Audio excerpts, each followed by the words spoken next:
한밤에 반정궁궐 담장이 흔들리던 그날 왕의 딸이던 6살 소녀는 한순간에 죄인의 핏줄이 되었습니다. 어머니 장녹수는 참형을 당하고 아버지 연산군은 유배되는 사이 아이의 세상은 산산이 부서졌지요. 그러나 아이러니하게도 몰락의 잿더미 속에서 그녀는 살아남는 법을 배워갑니다. 권력의 화려함이 꺼진 자리, 조선의 신분과 유교 질서가 만든 차가운 벽 앞에서 한 소녀의 의지는 어떻게 자신만의 길을 찾았을까요? 1500년 봄 장녹수의 처소에 산모의 숨이 들고 나들며 작은 울음이 터졌습니다. 연산군은 눈가를 적시며 달려와 갓난아기를 품에 안고 영수라 이름 지었지요. 영원히 마르지 않는 꽃을 바란다는 의미, 왕이 딸에게 붙인 첫 축복이자 다짐이었습니다. 곧바로 내의원이 길상 날짜를 택하고 비단을 하사하고 궁중의 당상들이 서차를 갖추어 할애했습니다. 왕이 금팔찌를 손목에 걸어주자 환관들 사이로 부러움과 수군거림이 얇게 번졌고 후궁들 눈빛에는 빛나는 환희와 식은 질시가 동시에 깃들었지요. 그러나 아이러니하게도 축원의 예법이 완벽할수록 그림자도 또렷해집니다. 왕의 총애를 독점한 장녹수의 미소 뒤에는 권세를 다지는 계산이, 연산군의 행복 뒤에는 이미 정치의 균열이 꿈틀거렸습니다. 흥청이 밤마다 무르익을수록 재정은 기울고 사림과 대간의 원망은 장막 뒤에서 비처럼 쌓였으니까요. 그럼에도 영수에게 세상은 아직 향내 좋은 요람이었습니다. 유모의 전내 명주보자기에 보드라움 왕의 무릎 위 따스한 천이 세계의 전부였지요. 하지만 기록은 말합니다. 태어남의 의식이 끝나는 순간부터 몰락의 서막도 곁에서 자라난다고. 이 아이의 이름에 담긴 영혼은 어쩌면 영광이 아니라 시련을 오래 견딜 힘을 예고한 말이었을지도 모릅니다. 장녹수는 권세의 냄새를 아는 여인이었습니다. 흥청을 다스리고 기녀들을 조율하며 왕의 시선을 단 한순간도 놓치지 않았습니다. 그녀의 옆에는 늘 어린 영수가 있었지요. 아직 글자도 모르는 아이였지만 어머니의 옷자락에서 세상의 냉혹함을 배워갔습니다. 장녹수는 말했습니다. 입은 닫고 귀는 열어두어라. 궁궐은 웃는 이의 뒤를 가장 먼저 무너뜨린다. 그 말은 아이의 가슴에 깊이 새겨졌습니다. 연산군은 딸을 볼 때마다 마음이 풀렸습니다. 피로 물든 정치 속에서도 그는 유일하게 영수를 안을 때만 인간으로 돌아왔지요. 그 작은 손이 왕의 수라상을 어루만지면 잠시나마 폭정의 칼끝이 녹아내렸습니다. 그러나 권력의 달콤함은 언제나 독을 품습니다. 흥청의 노래가 울릴수록 신하들의 눈빛은 싸늘해졌고 장녹수의 이름은 이미 악녀의 상징으로 기록되기 시작했습니다. 어린 영수는 그것을 몰랐습니다. 그저 궁이 정원에서 비단옷을 입고 노니는 것이 일상이었지요. 하지만 어느 날 연산군의 노여움이 폭풍처럼 궁을 덮었습니다. 사헌부 대신이 탄핵을 올리자 왕은 직접 그를 곤장치라 명했습니다. 그 자리에 있던 장녹수의 표정엔 두려움이 아닌 냉정한 계산이 스쳤습니다. 그녀는 알고 있었습니다. 자신이 더 높이 오를수록 그 칼끝은 언젠가 자신과 아이를 향할 것임을. 그래서였을까요? 그녀는 영수에게 매일 옥핀을 쥐어주며 말했습니다.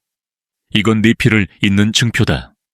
언젠가 세상이 등을 돌려도 이건 네가 누구인지 잊지 않게 해줄 것이다. 그 순간부터 영수의 세상은 보이지 않는 폭풍의 전조로 흔들리기 시작했습니다. 1606년 9월 새벽, 안개가 걷히기도 전에 궁궐의 공기가 달라졌습니다. 문무백관들이 돌연칼을 쥐고 몰려들었고 금이군의 함성이 경복궁 담장을 뒤흔들었지요. 전하를 폐위하라. 그 한마디가 세상을 갈랐습니다. 반정의 불길 속에서 장녹수는 이미 결말을 알고 있었습니다. 창문 밖으로 밀려드는 불빛을 보며 그녀는 어린 영수를 꼭 끌어안았습니다. 영수야, 무서워하지 마라. 어미는 내 곁에 있다. 그러나 곧 병사들이 문을 두드렸습니다. 그녀는 떨리는 손으로 옥핀을 쥐어주며 속삭였지요. 이건 네 생명이자 어미의 마지막 숨결이다. 절대 잃지 말거라. 그 순간 문이 부서졌고 장녹수는 포박당했습니다. 영수의 울음소리가 처소를 메웠습니다. 어머니 가지 마세요. 하지만 누구도 그 외침에 대답하지 않았습니다. 오후 궁 이시 앞에서 장녹수의 목이 베어졌습니다. 백성들은 돌을 던지고 신하들은 냉정히 고개를 숙였습니다. 왕의 총애를 받던 여인은 그날 가장 큰 죄인으로 죽었습니다. 연산군은 이미 폐위되어 강화도로 유배되었고 5살의 영수만이 세상의 한가운데 남겨졌습니다. 반정군의 발소리 사이로 노비동백이 다가와 아이를 품었습니다. 아기씨, 이제부터 노비가 어미가 되겠나이다. 부디 숨소리라도 지키겠습니다. 그렇게 영수는 눈물을 삼킨 채 궁을 떠났습니다. 뒤돌아보니 불타는 처소 위로 연기가 피어오르고 어머니의 자취가 하늘로 세우러져 갔습니다. 그날 밤 한양의 하늘은 유난히 붉었습니다. 왕의 딸로 태어나 죄인의 자식으로 추락한 그날, 영수의 짧은 어린 시절은 그렇게 끝났습니다. 양주의 초가집 흑병 냄새와 장작 연기 속이 이제 영수의 세상이었습니다. 5살에 버려지듯 옮겨진 그곳에서 그녀는 처음으로 궁 밖의 삶을 배웠습니다. 노비 동백은 어린아이를 품에 안고 말했지요. 아기씨, 여기가 이제 우리 집이옵니다. 하늘은 멀고 사람의 입은 차갑습니다. 하지만 이 노비가 지켜드리리다. 영수는 그 품에서 잠을 이루며 어렴풋이 어머니의 목소리를 떠올렸습니다. 궁에서 들리던 음악 대신 마당의 닭 우는 소리와 개 짖는 소리가 아침을 알렸습니다. 왕의 딸이던 아이는 이제 버선도 없이 맨발로 흘길을 걸어야 했지요.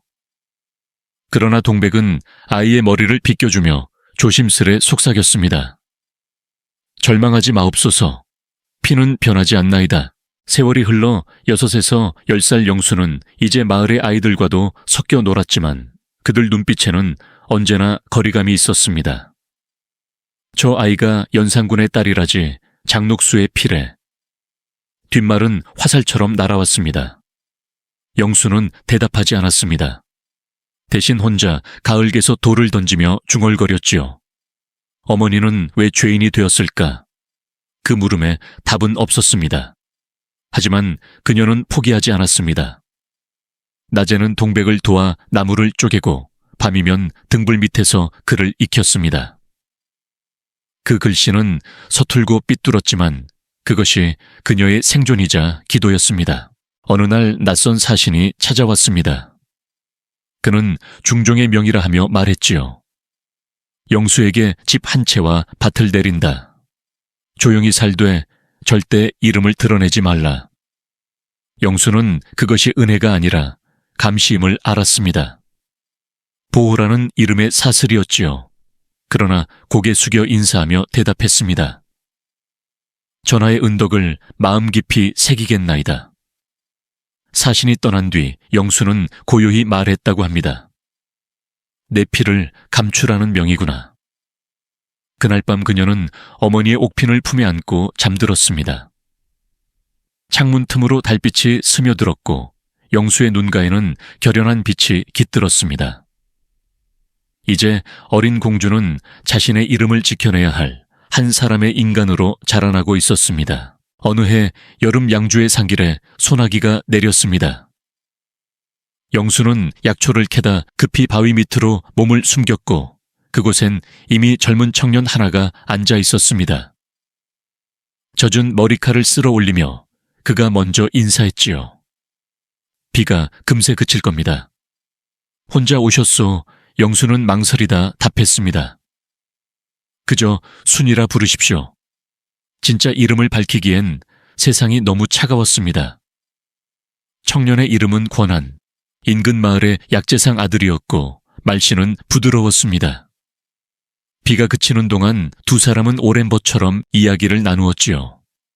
그렇게 시작된 만남은 우연을 가장한 운명이었습니다. 그 후로 영수는 자주 그 산을 찾았습니다. 권하는 그녀가 누군지 몰랐지만 그 눈빛 속엔 어떤 슬픔이 있음을 느꼈습니다. 순이 그대는 어째 늘 혼자요? 그 말에 영수는 잠시 입술을 깨물었습니다. 내게는 이름이 집이 어머니가 다 그림자처럼 사라졌습니다. 그 고백에 청년의 얼굴이 굳어졌습니다. 며칠 뒤 그는 떨리는 목소리로 속삭였습니다. 사실 나는 압니다. 당신은 연산군의 따님 이영수이시죠. 공기가 멎었습니다. 영수는 숨을 삼켰습니다. 그러나 권하는 두 손을 모으며 말했지요. 두려워 마시옵소서. 나 또한 장녹수의 옛비의 아들입니다. 반정 때 어머니와 도망쳐 이곳에 숨어 살고 있어. 그 순간 두 사람은 서로의 상처를 알아보았습니다. 권력의 잔혹함이 남긴 두 개의 흉터가 처음으로 따뜻하게 맞닿은 것이었지요. 그날 이후 산의 바람은 그들에게만 부드러웠습니다. 영수는 처음으로 웃음을 배웠습니다. 하지만 달빛이 깊어질수록 현실의 벽은 더욱 단단했습니다. 왕실의 감시는 여전히 그녀를 따라다녔고 신분의 굴레는 사랑조차 죄가 되는 세상이었습니다. 어느 밤 영수는 어머니의 옥핀을 꺼내 권한의 손에 쥐어주었습니다. 이건 나의 모든 것입니다. 우리 이 굴레를 벗어날 수 있을까요? 권한은 눈을 감았습니다. 벗어나지 못하더라도 함께라면 견디겠소. 그렇게 두 사람의 운명은 다시 하나로 엮이기 시작했습니다. 영수와 권한의 사랑은 세상의 눈을 피해 피어났습니다. 산길 어귀의 대숲 늦은 밤, 가을가의 바람 아래서 두 사람은 서로의 이름을 낮게 불렀습니다. 그러나 달빛이 아무리 은밀해도 조선의 벽은 두터웠지요. 왕실의 감시가 다시 그들의 발자취를 쫓기 시작했습니다. 어느 날 마을 어귀의 낯선 관원이 말을 세웠습니다. 이영수 그대의 행적이 전하께 보고되었다. 어찌 평민의 신분으로도 감히 왕족의 이름을 더럽히는가. 그 말에 영수의 손이 떨렸습니다. 그러나 곧 단호히 대답했지요. 전 이미 왕의 딸이 아니옵니다. 그 피를 감춘 채 살아가고 있을 뿐이옵니다. 관원은 비웃듯 고개를 저었습니다. 전하의 자비를 거스르지 말라. 다시 경계를 넘으면 용서치 않으시리라. 그날 밤 영수는 눈물도 없이 가만히 앉아 있었습니다. 권한이 다가와 속삭였습니다. 이렇게 숨어 지낼 수는 없소. 도망치면 우리 둘 다 역적으로 몰릴 것이요. 하지만 이름을 버리고 합법적으로 새 삶을 택한다면 아무도 우리를 갈라놓지 못할 것이요. 그의 말은 현실적이었습니다. 오랜 고뇌 끝에 영수는 고개를 끄덕였습니다. 며칠 뒤 달빛 아래 작은 사당에서 두 사람은 천지신명께 맹세를 올렸습니다. 증인은 단 한 사람, 노비 동백뿐이었지요. 이제부터 나는 영수가 아니라 권씨 집안의 며느리 순위로 살겠습니다. 영수는 스스로 이름을 버렸습니다. 그녀의 입술에서 떨어진 순이라는 두 글자는 마치 새로운 삶의 문을 여는 주문처럼 들렸습니다. 그들의 집은 초라했지만 따뜻했습니다. 새벽마다 함께 나무를 하고 낮에는 약초를 다듬으며 웃음이 피었습니다. 그리고 어느 봄날 영수는 아기를 품었습니다. 태어난 딸에게 그들은 희망이라 이름 지었습니다. 왕의 핏줄도 악녀의 그늘도 이제 이 작은 생명 앞에서는 의미가 없었습니다. 영수는 아이를 품에 안고 속삭였습니다. 너는 어미의 피를 잇되 그 굴레는 물려받지 말거라. 그러나 세상은 그렇게 쉽게 잊지 않습니다. 몇 해 뒤 조정으로부터 다시 하사품이 내려오며 그녀의 이름이 기록부에 되살아났습니다.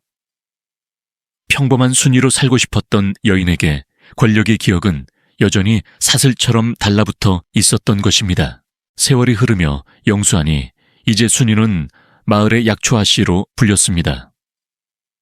그녀의 손끝에서 빚어진 약은 신기할 만큼 효험이 좋았지요.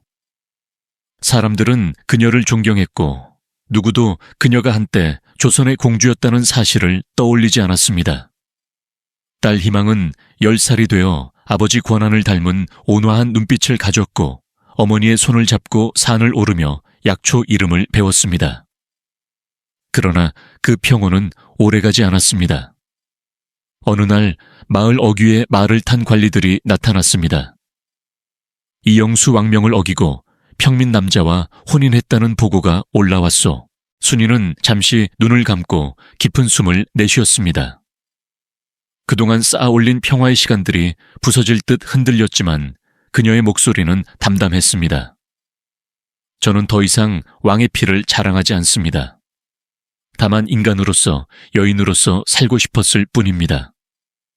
그 대답은 한순간 관리들의 입을 막았습니다. 중종에게 이 소식이 전해졌을 때 그는 한참 동안 말이 없었다 합니다. 그리고 조용히 명했지요. 그녀는 이미 죄를 대신 치른 자다. 더는 벌하지 말고 다만 지켜보라. 왕의 결정은 자비였지만 동시에 경계였습니다. 순이는 그 뜻을 읽었습니다.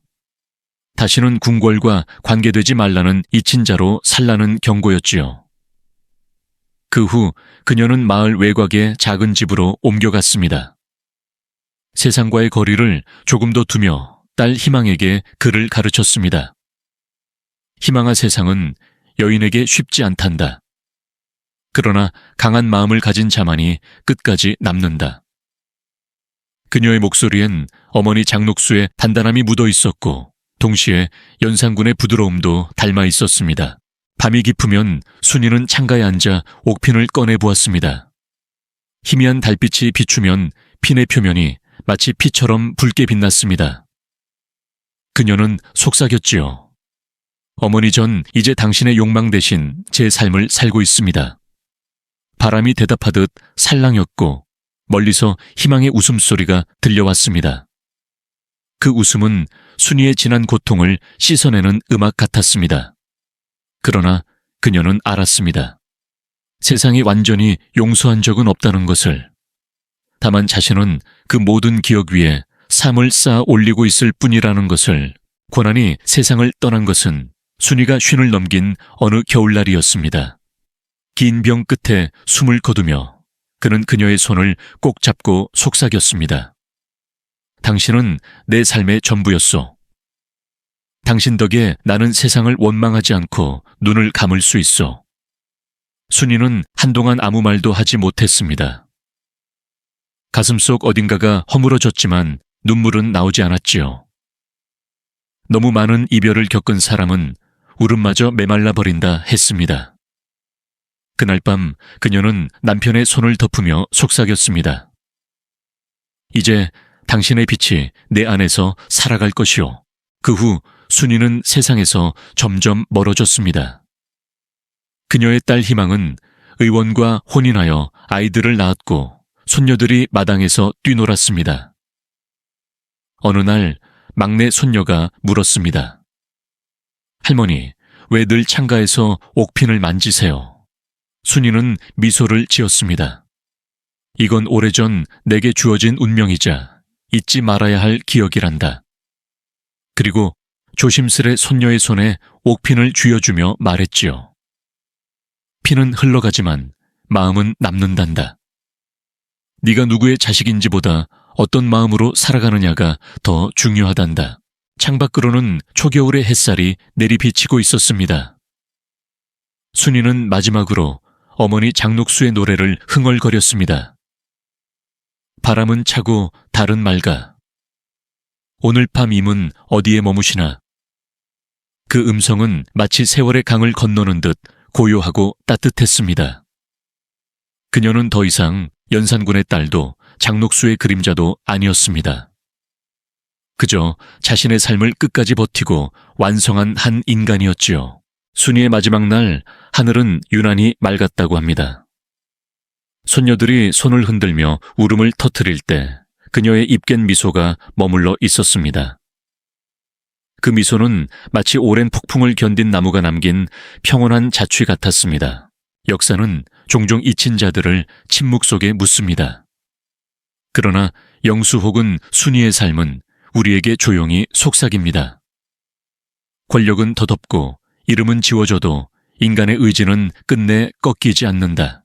그리고 그 목소리는 지금도 여전히 들립니다. 조선의 가장 어두운 시대 속에서도 한 여인이 자신의 생을 스스로 빛낸 이야기로. 권력은 영원하지 않지만 기억은 남습니다. 이 영상이 마음에 드셨다면 좋아요와 구독으로 다음 이야기를 함께 해주세요.